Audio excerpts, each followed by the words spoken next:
We're going to dive into the Bulb app and how to navigate the editor. You can view your collections and pages from your home page. You've got a home button in the bottom left-hand corner. In the middle, you've got a plus where you can add new page or collection. And on the bottom right, you have a groups. Mine's grayed out, but yours will be active. We're going to open a practice page to see all the different features that we have in the Bulb app. There's a blue tap to edit button in the bottom right-hand corner. When you tap that button to edit and then you tap into the screen where you see a cursor, you have a bar across the bottom with a bunch of different features and tools that you can use to edit and add to the robustness of your page. We're going to start by diving into the plus button that is in the bottom right-hand corner. You see in this button you can take a photo or video. You can add from your photos, which is your camera roll on your device. You can add from your asset library. Anytime you upload a photo from your camera roll or from a web search onto a page, it is automatically added to your asset library. So once you've added that one time, you can re-add it or insert it in other places from your asset library rather than uploading multiples of the same image. The web search feature allows you to search Unsplash. You can embed a URL, record an audio piece directly in the app, create a drawing using your Apple Pencil, and add a divider, which creates a gray line across the page, allowing you to facilitate sections. Let's explore the plus button. So we're going to start with our first feature, Take Photo and Video. When I tap on Take Photo and Video, I'm going to have to grant access to my camera. I can toggle between video and photo, and I can cancel or save. If I go back to my plus button, I can add photos from my camera roll. Here are all the ones that are available for me, and I can select them. They may have to download, or they may be readily available, and add them. When I click the plus button again, we're going to click on Asset Library. These are all the photos or videos that I have added to different Bulb pages and collections, and they're available. So I'm going to select a photo to be able to add in a few moments from the asset library. But first we're going to look at web search because this is another place to add photos. This allows me to search Unsplash for photos that automatically provide credit to the photographer. And so I could select there and add. Next, I'm going to select Embed URL. This allows me to add a link and it will be hyperlinked, meaning it's blue and active and I can be clicked on. You can add a link to a website or a Google Doc if you're sharing or adding something to this page that has a URL. Next, we're going to select Record Audio. I will have to grant access to my microphone. I can tap that red record button and start talking directly, and it'll record and then process and place it directly into the app. When it records and places it into the app, you're going to see a blue box around the object we've added. That blue box has the ability to change the alignment from left, center to right. I can delete it, or I've got an arrow in the top left-hand corner and the bottom right-hand corner. You'll see these arrows repeatedly.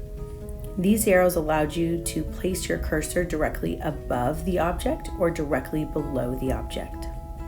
Additionally, with audio, just like with images, videos, or image carousels, you can add a caption to it and type in them. Next, we're going to look at creating a drawing.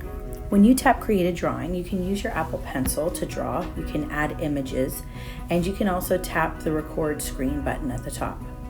Here I selected image and I can pull directly from my asset library, so it will be something I've either uploaded to a page before or uploaded to my asset library directly before I want to use it or can use it in the drawing feature. When I tap the Record Screen button at the top, it'll allow me to begin the recording. And I can use any of the features below to animate my drawing. So here I've tapped Begin Recording. I'm drawing a heart. When I'm finished, I'll tap end recording or stop recording, it will upload it, and I'm going to see my animated drawing where I can play it like a video. I'm also going to see those same edit box, that blue box around the object. I can change the alignment, I can delete it, or I can add my cursor directly above or below it. Additionally, I can add a caption to it as well, and I will be able to watch my animated drawing as a piece that supports whatever I'm documenting on this bulb page. Next, I'm going to use the divider function, which is the very last one on the list with the plus button, and I'm going to create sections for each of my objects and have space where I could add text. And the divider will appear just as it does here as a gray line that facilitates those sections. Another new feature on a bulb page is a table. Unfortunately, you cannot currently add a table to a bulb page in the app. But if you receive a template from your educator who created the bulb page on their template and shared it with you, you can fill out the chart and type in the cells. You just cannot edit the table. Now let's shift our focus to the left-hand side of that bar and explore some of the text options available in the bulb app.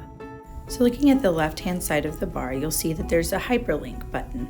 If you tap on that button, you'll be able to add in a link.